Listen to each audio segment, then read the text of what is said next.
And we're live. Welcome to the 15th Open Source Blockchain Explorers Now call. And we have an amazing call today. It's actually just the two of us, just Andrew and I hanging out. But he's got the big show.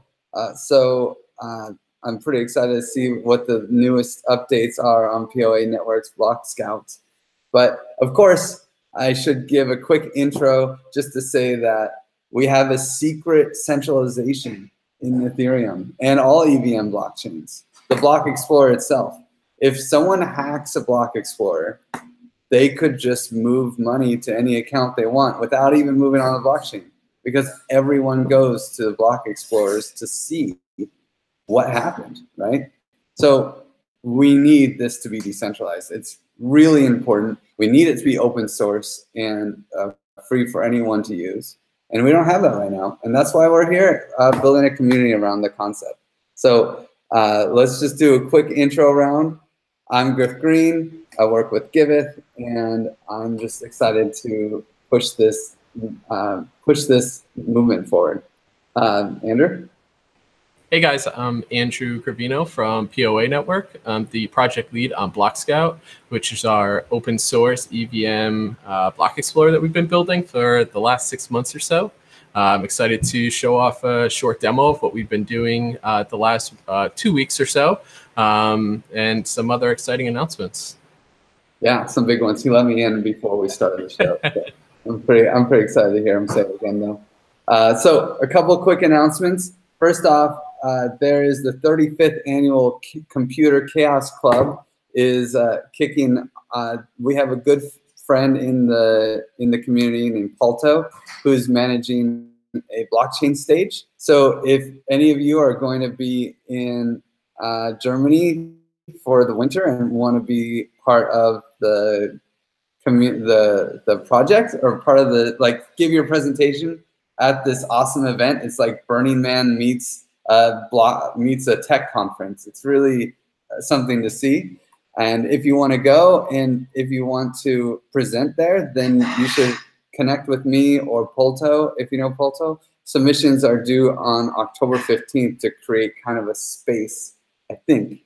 I'm not sure exactly what Polto has in mind, but if you're in the open source Telegram group, or if you have contact with me, I can connect you and you guys can brainstorm.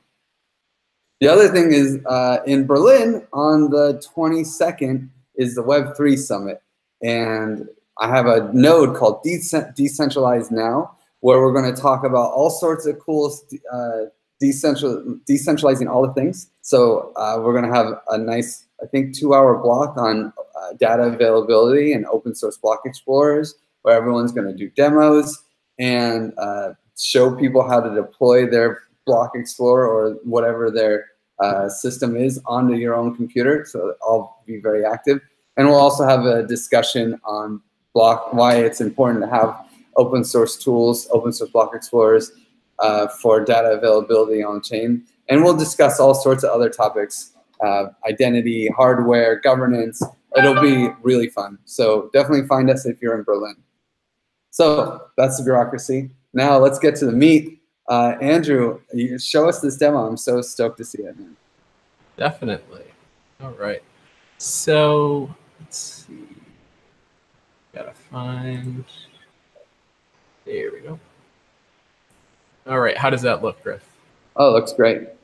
Okay, perfect. All right. So some quick first announcements.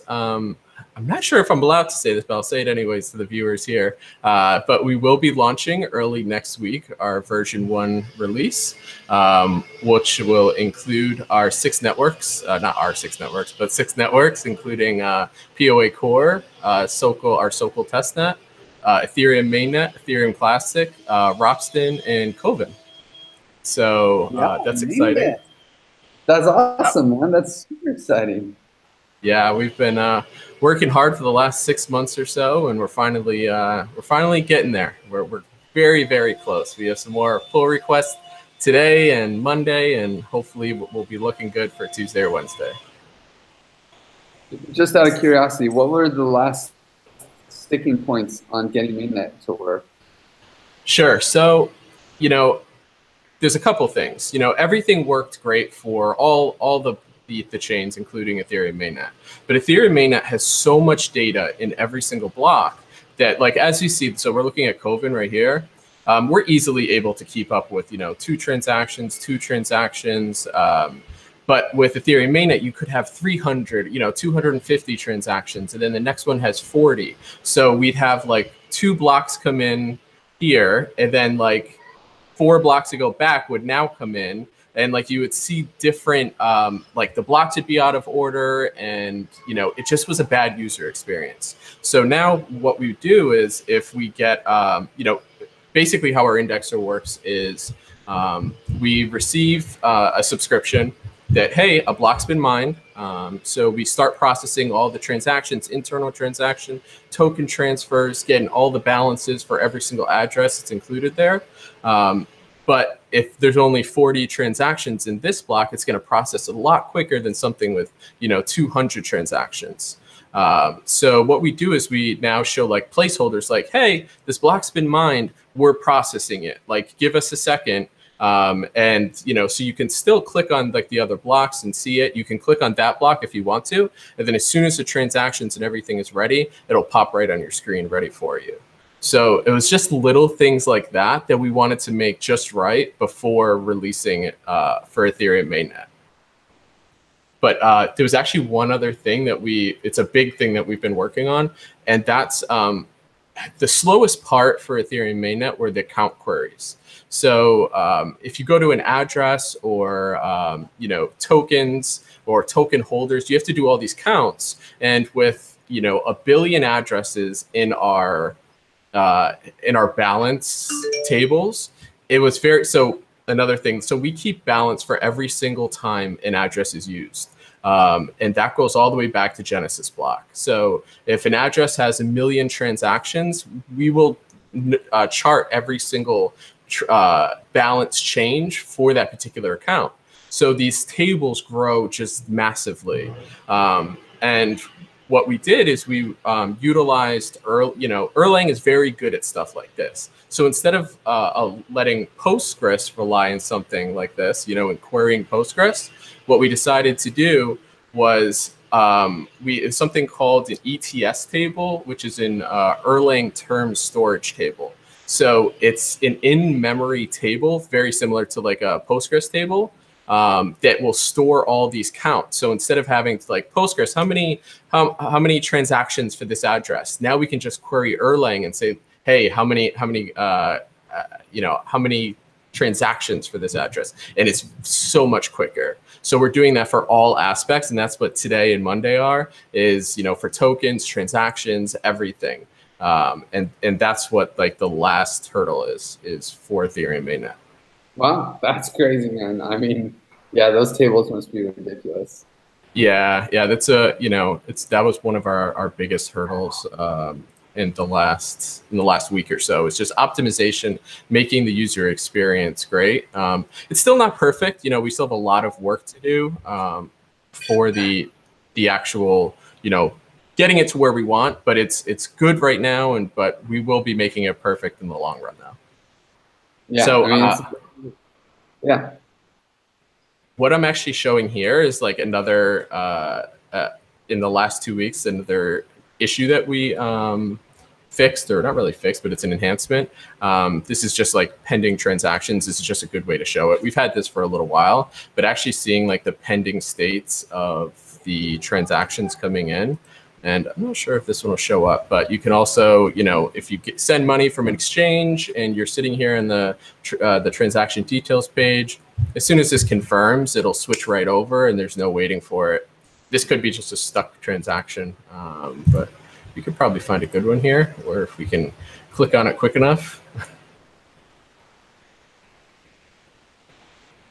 I can also do like a test transaction after, if you want to see that and like see it like on a live address page. So if I click this, yep, and then it automatically switches over.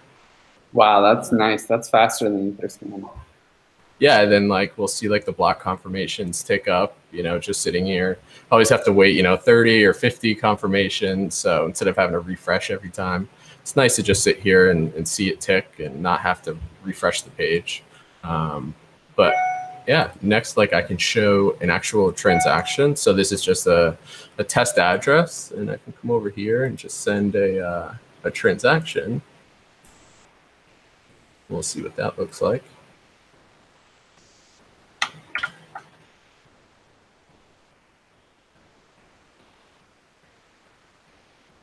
I assume that this having it update live like that is going to be pretty high on your hosting charges if there's a lot of users. I don't know. It's a good question. I'm sure it is. You know, it's something we haven't really, because we haven't had much traffic yet, so we really don't know how to answer that yet. I'm sure it will be expensive. We don't really have any type of monetization. We don't plan on it. We want this just to be, you know, especially in the ones we're hosting, we just want it to be an open source, easy tool for users of, you know, the ecosystem to use for all the chains. And we will be hosting some more chains in the future that I can't really talk about now, but we will be hosting more than 6 very soon. That's super cool. Yeah, and we also plan on doing smaller, minor version releases instead of just these big, major releases. It makes sense to do, you know, our 1.1 and 1.2. It's just smaller updates that we'll be releasing on our production servers quicker than we did for like our 1.0 version. For sure. Oh yeah, but that's basically all I have. I don't know. There's some other stuff that we're working on now. Maybe I can talk about. Yeah. So one of the big discussions we have in our group chat is how, you know, we'll be receiving all this user data that just it's off. You know, it's something that's not on chain, such as like token icons and, you know, source codes, prices, just all this other extra user data. That and also like we're gonna have like fields when somebody verifies a smart contract, like what is this contract? You know, labels, tags, stuff like that. So we want to give this all to number one. We want all our BlockScout instances to communicate. So if a contract is verified on one chain, it'll be verified on the other. So if you know, it just makes sense to do that. So all of the instances will communicate back and forth on all of these user type data. You know, fields, labels, all that stuff. But we'll also, through our API, be providing this to the community. So we figured that's the best way to do it right now. You know, if you query a token contract through our API, you'll also get all the other user data stuff, not just the on-chain data. So how are you going to store all that data? We're going to store it in our Postgres database, and then also S3 buckets, stuff like that. But we're still working on the architecture-wise. Right now, we're basically, if I deploy a new instance, we're going to lose all our user data because we have so many schema changes right now. You know, we're still in the early development stages.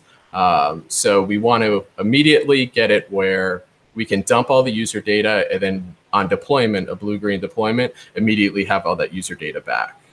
The second iteration of that would be them to just natively talk with each other. So that will happen in the next month or two for version 2 release. Do you have any thoughts about maybe potentially putting on IPFS? Actually, so there was three options that we had, which was an S3 bucket, IPFS. I can't think of the third one right now, but we were going back and forth. IPFS is on our radar. It's something I know our tech lead, Igor Baranov, wants to do.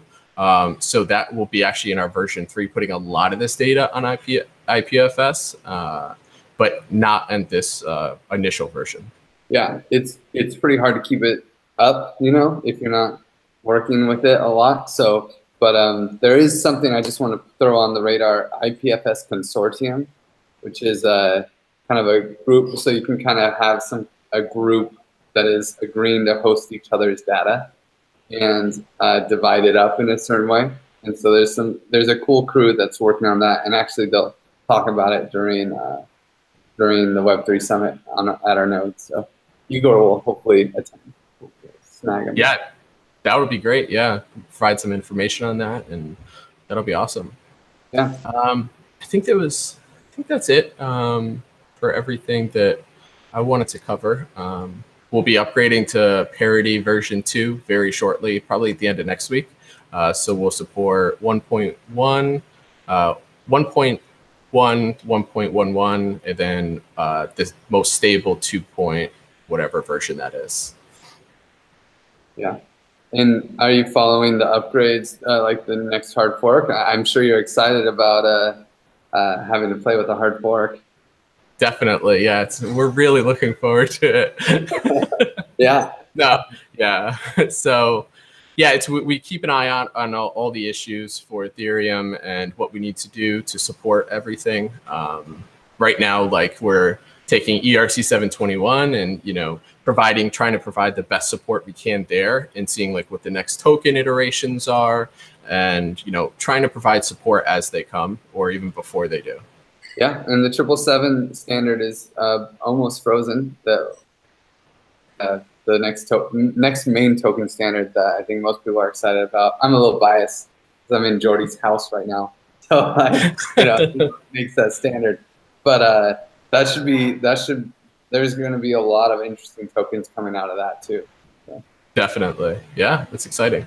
Yeah, and I guess I'm curious. I haven't seen how verified contracts look and feel on there, and especially like, I mean, this is kind of on the spot, but transactions do verified contracts. Like, are you able to snag out the data and actually show what function calls were being used in the contract?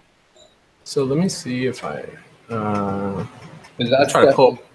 that's definitely my favorite feature of Etherscan, that when I can, and really what puts it apart from other token explorers or other block explorers, that, hey, I can go and look at an important contract and see what functions I called in it and what happens basically. Exactly. Yep. So I have one right here. Let me share my screen again. We'll get better at this, I promise. All right. I put you on the spot. It's not really fair. Hey, that's okay. It's no problem. So this is a slightly older version. So like some of this is fixed, but we do have like the name. So this is a verified contract, so it gets named. But we also have, so we can view the source code right here. So this is very similar to what you would see in Etherscan, as well as the API down here. And then, of course, the bytecode, contract creation code down here. And then over here, since you verified it, we can now query any of these fields. So we'll just throw set of valid. Oh, this is probably, as again, it's an older version, different CSS file, but yep. So you can actually see like the name of this narco. This is for our DApp dope raiders, which is on the POA chain. So this is like part of what a character will look like, this string right here. And this is basically the cooldowns for all their, their actions that they're able to do in the actual game. Yeah, so this is part of their other stats that they have actually on the character. So these will actually be pulled out very soon into like, if we're like viewing an actual token, of course there's no tokens on this, but if we saw like a token here, you'd see like images or stats and stuff like that for a particular token for ERC 721 tokens. So that's like querying the contracts and providing support for like CryptoKitties and some of the games that will be on POA. We'll be doing that very shortly. That's cool. And can you go back to one of the transactions where they call a function? Sure. So you actually want to see like the details of it? Yeah, I want to see like if the internal, like the input, if it gets mapped to say like what function was actually called, or how it shows like what function is 0x34E415DB, Yep. So that will be very soon. It's coming up probably in the next 2-3 weeks. It will be in like our 1.1 to 1.2, as well as like the logs. It will map exactly the same way. Like we will be able to see exactly what this actually is doing. So it is in our roadmap, but it hasn't been completed yet. No, that's cool. That's cool. That was, that's my personal favorite feature that I'm waiting for you guys. So okay, oh, that's really good to know. Then guess what? It might be done next week then. oh hey, oh well, that's nice. And then actually we have a viewer question. It's Polto. He says, "Is POA Block Explorer ready and available for running on his own Ethereum mainnet node?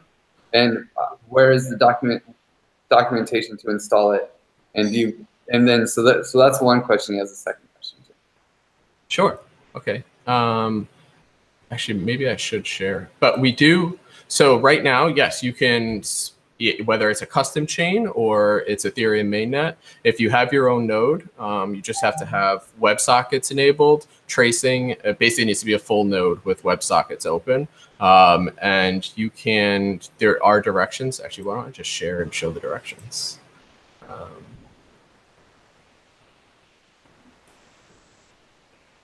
Let's see here.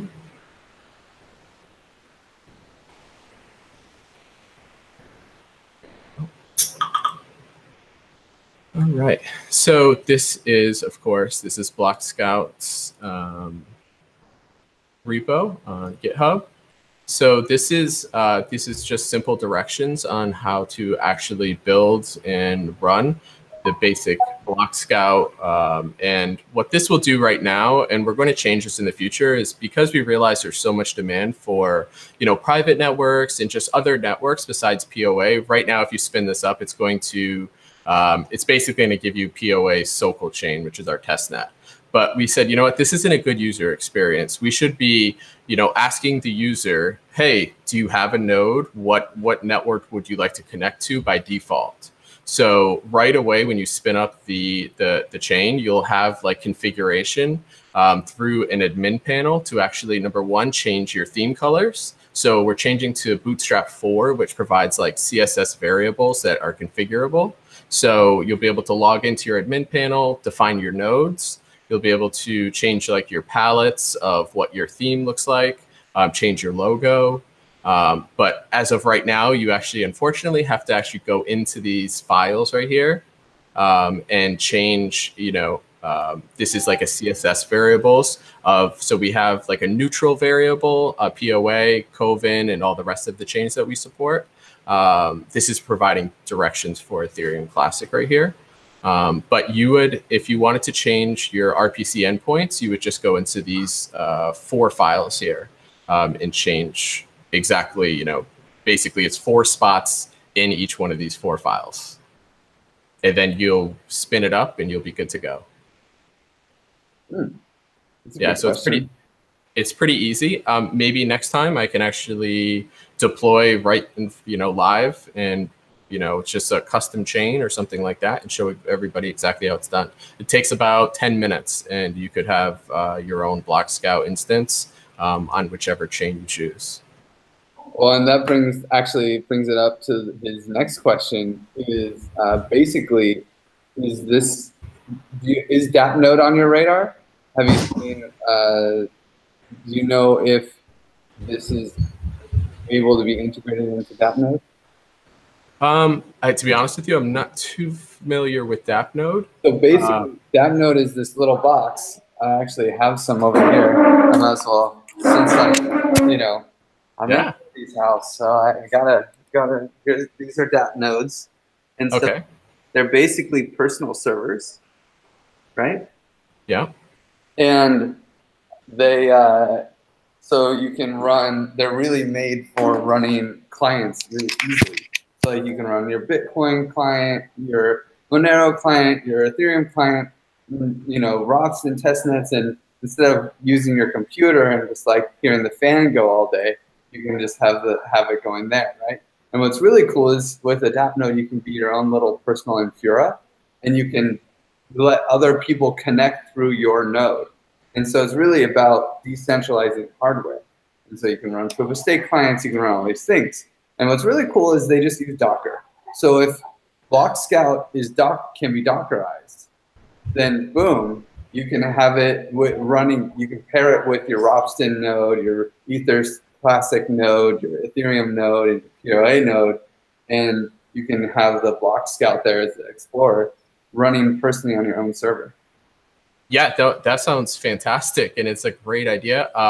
We currently don't support natively Docker, but we have some community members that have already created Docker images for Block Scout. So it seems like within a couple hours, actually, a couple people did it. So it seems like a great fit. And yeah, maybe we reach out to them and see if it makes sense to add it to their platform and see what they need to. Yeah, I love the idea. Yeah, well, that's cool. Yeah, we would love. I'm sure we'd love to support it too. So, because I also kind of work on .node relatively a lot. So, it's part of the decentralization piece, decentralized identity. These are like, open source block explorers. These are major pieces we need to do anything cool in a decentralized way. So. Yeah, definitely. So, I love these conversations because it gives me an idea of like what issues we need to push forward. Previously, Docker didn't seem to make sense because we'd have to continually adjusting it. But now that we have a version 1 release, then, now we can create a Docker image for this release and we can apply it to some different, projects like DAppNode. It's fantastic. Yeah. Yeah, that's super cool. Let me make sure Volto doesn't have any other questions. No, he's clean. Okay, cool. So, well, then I think we should call it. Perfect. Dude, Andrew, thank you so much for such a really good demo, and for I threw a couple random things at you, and you had no problem. So, thanks for being cool. Not definitely. I appreciate it. Every bi-weekly calls are awesome. Yeah, it is really fun. It's always fun this week. And it's just so cool to see it have progressed so far, But yeah, well, congrats on the release next week. And I'm sure I'll see you in 2 weeks. Great. That sounds good. Thank you so much. Yeah. Bye.